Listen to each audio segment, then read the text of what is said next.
होता है, इनका चाटुकार होता है। तो पूरा करने के लिए ये अकेला बलराज कुंडू चला और मैंने महम के अंदर वोट नहीं बनाई, मैंने वहां दिलों में जगह बनाई। के बोलता हूं तो इस प्रदेश के मुख्यमंत्री और आपके वो छोटे देवीलाल उप मुख्यमंत्री, उनके मंत्रियों की पिंडी कांपती है। अकियो बेराना के कह देगा।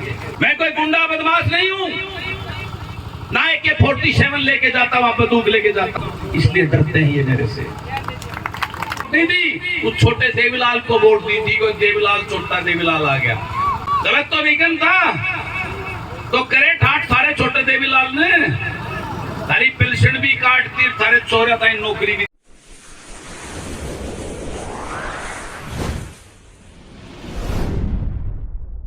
स्पेशल हरियाणा देखने वाले सारे दर्शकों ने सतीश दनोदा की राम राम। फिलहाल खड़े हाँ कड़ौदा गांव में खड़े हैं भाई। आप सब ने बेरा है आज 27 तारीख यानी शहीद भगत सिंह की जयंती मना रहे हैं कड़ौदा गांव में। मेरे पीछे देखने भी लग रहे भाई, काफ़ी संख्या में गांव के बुजुर्ग, महिला और देख सको नौजवान भी पहुँचने लग रहे हैं। लगातार गांव तान लग रहे हैं। और आज आपने थोड़ा बताया जाए भाई, यहाँ पर बलराज कुंडू भी पहुँचने वाला है और रीमन नैन भी पहुँच चुकी है। और साथ में भाई मनोरंजन के लिए जो सांस्कृतिक प्रोग्राम है वो भी कराया। मेरे साथ आज आपने दिखाऊंगा भाई किस प्रकार का यहाँ पर कार्य चल रहा है। आप देखने लग रहे हो भाई, गाना बजाना भी चल रहा है, बहुत बढ़िया व्यवस्था की जा रही है। थोड़ी देर में यहाँ पर बलराज कुंडू भी पहुंच जाओगे जो मैम विधायक हैं, और एक बहुत अच्छा यहाँ पर प्रोग्राम चलेगा भाई सारा। हर एक किसी से भाई बात भी करी जाएगी क्योंकि आपने मेरा भाई इलेक्शन का टाइम आने लग रहा है, तो इस बारे में भी थोड़ी बातचीत जरूर करांगे। फिलहाल तस्वीर आप मेरे पीछे देखने लग रहे हैं, बढ़िया कार्यक्रम एक बार आपने वहाँ पर लेके चलते कार्रवाई के लिए अपना मंच साझा करने के लिए अनुमोदन करता हूँ। आइए बहन, छोटी बहन बलराज कुंडू जी पहुँच चुके हैं। वो उनके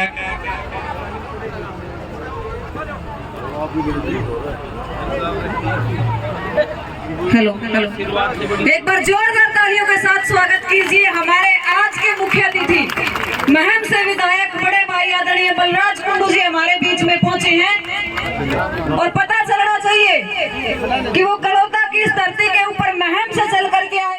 आप आज यहाँ पर पहुंचे हैं शहीद आजम भगत सिंह के विचारों से प्रेरित होकर के, शहीद आजम भगत सिंह के विचारों को आगे बढ़ाते हुए हम कड़ौदा की इस धरती के ऊपर पहुंचने पर पूरे गांव कड़ौदा की तरफ से, भगत सिंह सेवा समिति की तरफ से और तमाम भी नैन खाप के जो हमारे बुजुर्ग बैठे हैं डॉक्टर प्रीतम सिंह जी की तरफ से आप सबका नैन खाप की बेटी कार्यक्रम में बैठे मेरे पिता तुल्य बुजुर्गों, मेरी मातृशक्ति और इस सुंदर आयोजन के आयोजक शहीद भगत सिंह सेवा समिति के सभी पदाधिकारीगण, बहुत ही कर्मठ सारे भाई, बहुत ही सुंदर आयोजन।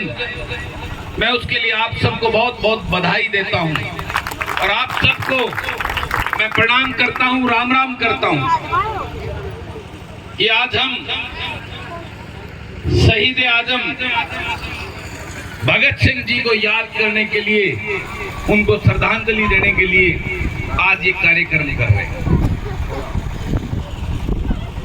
लेकिन मैं आपसे पूछना चाहता हूं एक सवाल, क्या इनकी मूर्ति के सामने ये 4 पुष्प अर्पित करके और इनके याद में 10-5 अच्छे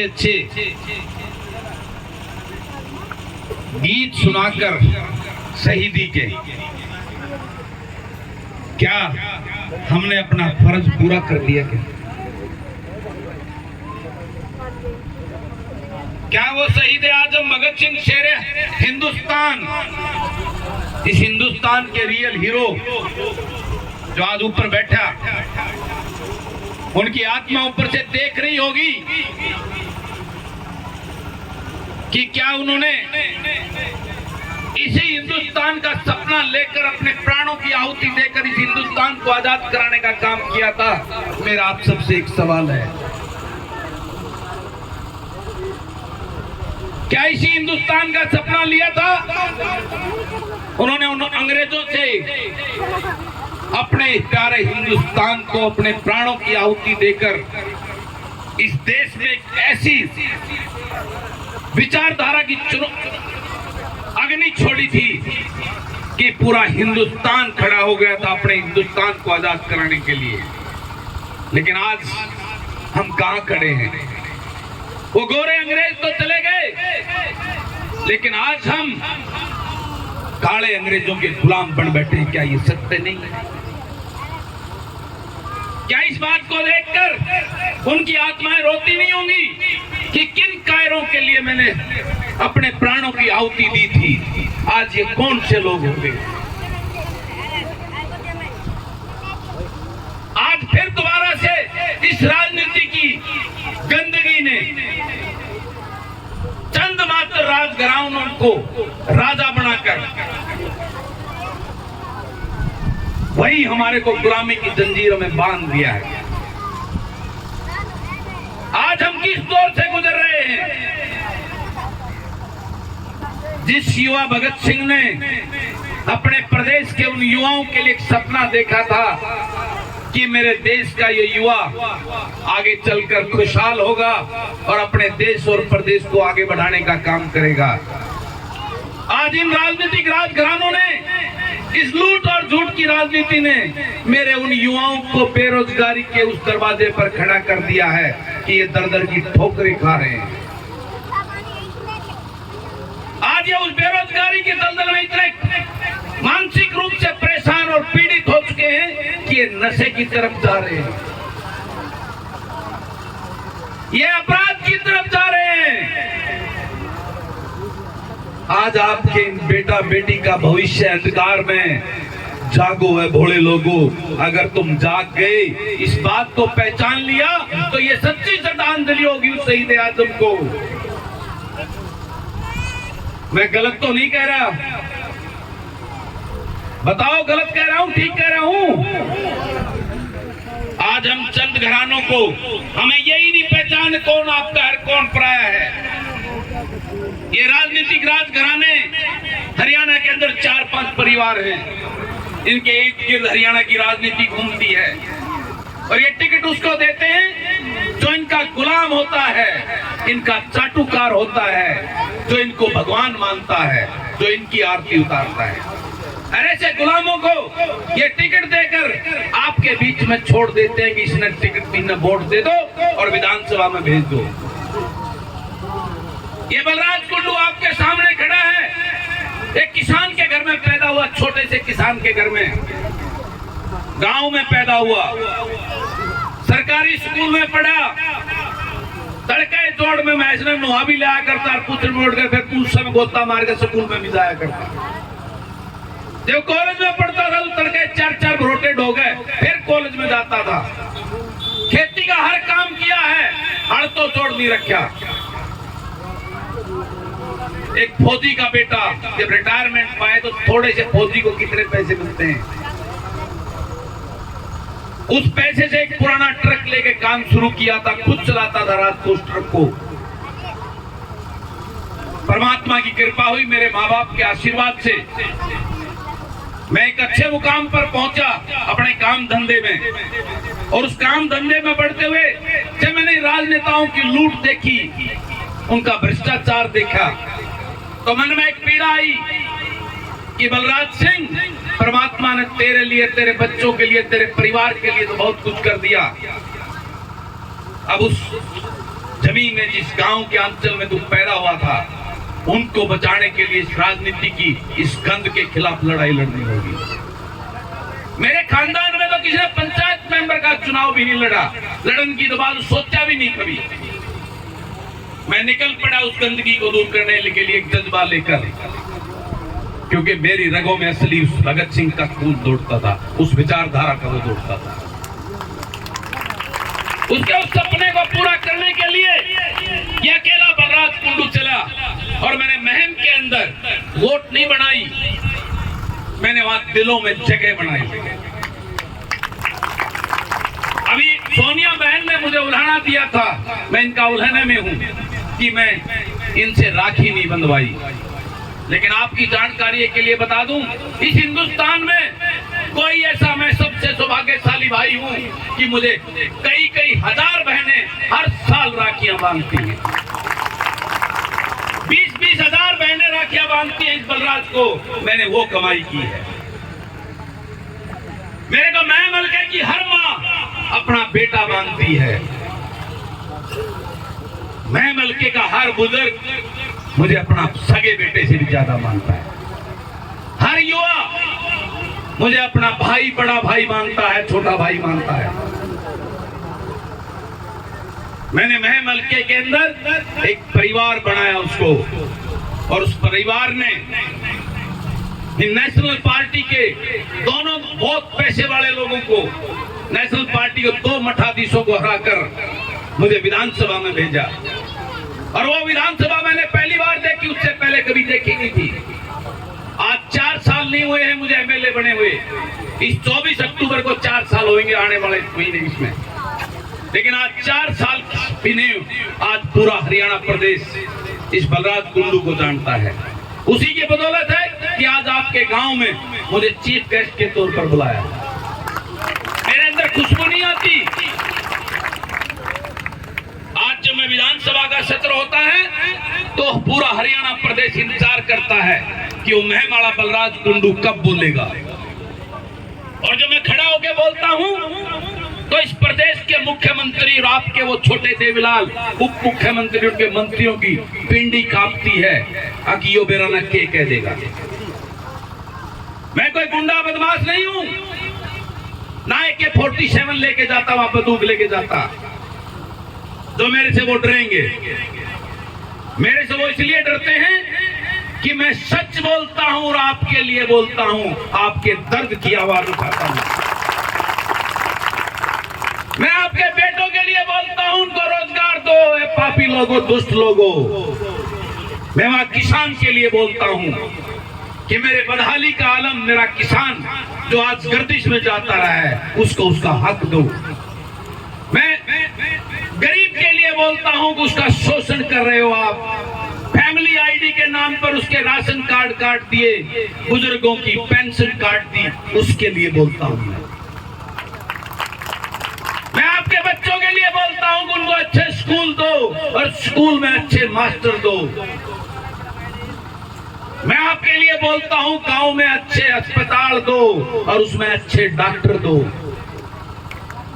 मैं इनके घोटालों के खिलाफ, लूट और छूट के खिलाफ बोलता हूं, महंगाई और भ्रष्टाचार के खिलाफ बोलता हूं। इसलिए डरते हैं ये मेरे से। मैं चिल्लाता हूं वहां पे, लेकिन 4 साल में मैंने एक चीज सीखी कि मेरा साथ देने वाला वहां कोई नहीं मिलता। ये बलराज कुंडू भगत सिंह अकेला रह जाता है। आज मैं निकला हूं इस हरियाणा प्रदेश के बीच में और आपके बीच में भी आया हूं, और आपसे मांगता हूं कि आप अपने बीच से, इस नरवाना से एक भगत सिंह की सोच का, बलराज कुंडू की सोच का अपना बेटा बेटी मुझे दे दो, ताकि आपकी लड़ाई लड़ सकूं। मैं चाहता तो मैं भी हजारों करोड़ रुपए कमा लेता, गोपाल कांडा की तरह।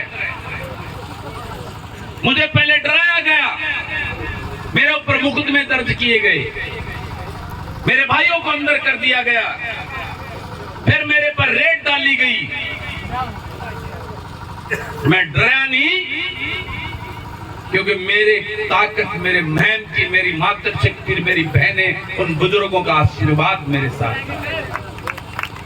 मैं सीना तान कर उनके सामने खड़ा रहा तो मुझे लोभ देने का प्रयास किया गया, मुझे मंत्री बनाने की ऑफर दी। 3 साल हो गए मेरे को कैबिनेट मंत्री की ऑफर, लेकिन मैंने उनसे एक सवाल किया, मुख्यमंत्री जी, मैं उस मंत्रिमंडल का हिस्सा कैसे बन जाऊं जिसमें मेरे युवाओं का गले काट कर उनका रोजगार खत्म करने की नीतियां बनती हों। मुख्यमंत्री जी, मैं आपके मंत्रिमंडल का हिस्सा कैसे बन जाऊं जिसमें किसान को बर्बाद करने की नीतियां बनती हों। मुख्यमंत्री जी, मैं आपके मंत्रिमंडल में कैसे शामिल हो जाऊं जिसमें गरीब को बर्बाद करने की नीतियां बनती हों, जिसमें लूट और भ्रष्टाचार की नीतियां बनती हों, जिसमें इस प्रदेश को गर्दिश में ले जाने की नीतियां बनती हों। ऐसे मंत्रिमंडल का हिस्सा बलराज कुंडू नहीं हो सकता। मैंने ठुकरा दिया उस पद को, और आज 4 साल होने जा रहे हैं। मैंने एक नई सोच के साथ महसूस किया कि उस विधानसभा के अंदर जो बैठे हैं सारे दल, वो सभी एक ही थाली के चट्टे बट्टे हैं, अंदर से सब एक हैं, शेरो शायरी करते हैं। वहां उस विधानसभा, उस लोकतंत्र के मंदिर में, जिसको इन शहीद आजम भगत सिंह ने अपने प्राणों की आहुति देकर इस हिंदुस्तान को आजाद कराकर उस लोकतंत्र के मंदिर की स्थापना हुई थी, उस लोकतंत्र के मंदिर में, विधानसभा में आपके बेटों की चर्चा नहीं की जाती, उनके रोजगार को कैसे दिया जाए उसकी चर्चा नहीं की जाती, किसान को खुशहाल करने की चर्चा नहीं की जाती, वहां गरीब को गरीबी से बाहर निकालने की चर्चा नहीं की जाती। वहां एक दूसरे पर लांछन लगाते हैं पार्टी के नेता, शेरो शायरी करते हैं, अपने बेटों को मंत्री और मुख्यमंत्री बनाने की प्लानिंग करते हैं। वहां पर तुम्हारे बेटों की चिंता कोई नहीं करता, ये देखा है मैंने वहां पर। और मैंने देखा उस विधानसभा के अंदर 70 से 80% गधे घोड़े और गुलाम पहुंचते हैं, जिसको यही नहीं पता कि एमएलए का मतलब क्या होता है। मैंने ये विधानसभा में बोला, आपने सुना होगा कि इसके अंदर 70-80% गधे घोड़े आए हैं, गुलाम आए हैं। ऐसा ही एक गुलाम आपने भी चुनकर भेजा था, उन राजकुमारों का गुलाम भेजा था ना। वो छोटा देवीलाल आ गया था आपके बीच में, आपने उसको टिक वोट नहीं दी, उस छोटे देवीलाल को वोट दी थी। कोई देवीलाल, छोटा देवीलाल आ गया, गलत तो विघन था, तो करे ठाट सारे छोटे देवीलाल ने, सारी पेंशन भी काट दी, सारे चोरा था, नौकरी भी दे दी होगी गड़ी। तो कहे सियाने होए हो ना होए हुई भी अगर उड़े रेंगण लाग रहे हो। हाँ ताई, ये मैं आई समझ में। तो मैं आज आपको कहना चाहता हूं, अगर वाकई में ही इस शहीद आजम भगत सिंह को आप श्रद्धांजलि देना चाहते हो और इसको अपना हीरो मानते हो, और जिसकी इसने अपनी प्राणों की आहुति देकर इस शख्सियत ने, इस हीरो ने हमारे को आजादी की सांस दिलाई, तो जाग जाओ ये भोले लोगों। और अपने बेटा बेटी जो आपके अपने हो, जो आपका दर्द जानते हो, जो गरीब किसान मजदूर के घर में पैदा हुए, ऐसे अपने बेटा बेटी जो पढ़े लिखे हो, ना बिकाओ ना झुके, उनको अपना विधानसभा में अपना वकील बनाकर भेज दो। ये कहने आया हूं आपके बीच में बलराज कुंडू। सांझ में जब खाट पर लौटो, सोचियो जरूर मेरी बात को, क्यों मैं हमारा बलराज कुंडू जो बात बोल के गया वो ठीक बोला था, गलत बोला था, क्यों जरूरत पड़ी, ये तो आपका हक उन मेरी बहनों का। महम की छोरियों के लिए चल पड़ी आपके गांव। हम ऐसे लोगों को जिसका ना विजन है ना सोच है, वो किसी नेता का गुलाम है, उस गुलामी की वजह से उसको टिकट मिल जाती है। तो अगर वाकई में इस शख्स को, इस अपने हीरो को आप श्रद्धांजलि देने का वो रखते हो, तो आज से एक संकल्प लेके जाना कि अब की बार किसान मजदूर का वो बेटा बेटी हम विधानसभा में अपना वकील चुनकर भेजेंगे, जो आपके लिए लड़े, आपकी तकलीफ को जानने वाला हो, आपके दर्द को महसूस करने वाला हो, अपने घर भरने वाला लुटेरा ना हो। ये इनको सच्ची श्रद्धांजलि होगी, और तभी शहीद आजम भगत सिंह के सपनों का देश और प्रदेश बनेगा। इस बात को सोचना, तभी वो प्रदेश और देश होगा जिसकी कल्पना शहीद आजम भगत सिंह, हमारे शहीदों ने, वीरों ने लेकर अपने प्राणों की आहुति दी थी। उस दिन हम इनको असली श्रद्धांजलि देने के हकदार होंगे। तो मेरा आप सबसे यही निवेदन है, अब इन लुटेरों को लूट और झूठ के, जिन्होंने आप सबको बर्बाद कर दिया, इस प्रदेश को बर्बाद कर दिया, शहीद आजम भगत सिंह के उस देश और प्रदेश को निकम्मा और ऐसा लाचार बना दिया, उस लाचारी से इसको बाहर कैसे निकालें। और उसी सोच को लेकर इस किसान के फौजी के बेटे ने एक पार्टी बनाई है, हरियाणा जन सेवक पार्टी।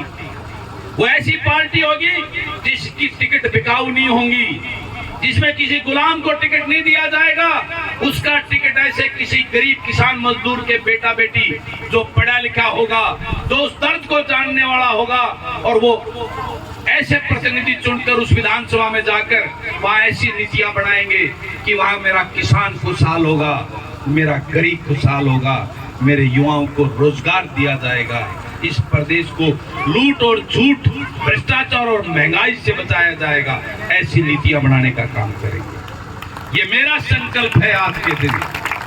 तो मैं आपसे भी कहता हूं, आपने सब पार्टियों को देख लिया, इन लुटेरों को। अभी भाजपा और जसपा से सारे परेशान हैं। इसने बजानगी सोच रहे हो ना, भाजपा ने जसपा ने बजानगी सोच, लुटेरा ने सोच रहे हो ना, लाओगे किसने, लाओगे किसने, इसका सवाल करता हूं। 9 साल पहले जिसको धक्के मार के काटा था वही पार्टी है, वही नेता है, वही लुटेरे। फर्क इतना, पहले वह खुद थे, अब अपने बड़का न मुख्यमंत्री बनाने के चक्कर में लाग रहे हैं, और तब रोज जिंदाबाद करने लाग रहे। उनके क्या बदलाव आ गया?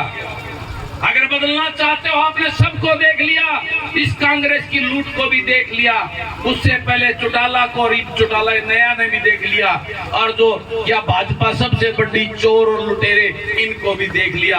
अब की बार अपने बेटों को लेके आओ जो आपके और आपका दर्द जानते हैं,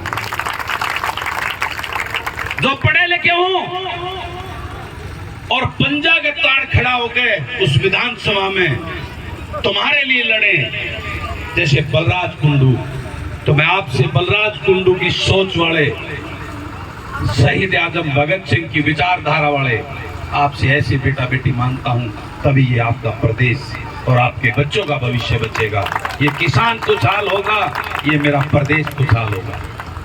इन्हीं शब्दों के साथ मैं आप सबसे इजाजत चाहूंगा और आप सबसे कहना चाहूंगा, जाने अनजाने में मेरा कोई बात बुरी लगी हो या गलत लगी हो तो मुझे माफ कर देना, लेकिन ये मेरा राजनीतिक भाषण नहीं। ये आने वाले 1 नवंबर को हरियाणा दिवस पर एक नए हरियाणा की नींव रखने के लिए, अपना आशीर्वाद देने के लिए, अपने इस बेटे का साथ निभाने के लिए उस जींद की धरती पे एकलव्य स्टेडियम आ जाना। वहां मैं अपने लिए नहीं, आपको आपके बेटों के लिए बुलाना है, आपके बच्चों के लिए, किसान के भविष्य के लिए आपको निमंत्रण देता है ये बलराज कुंडू, और आपका इंतजार करूं।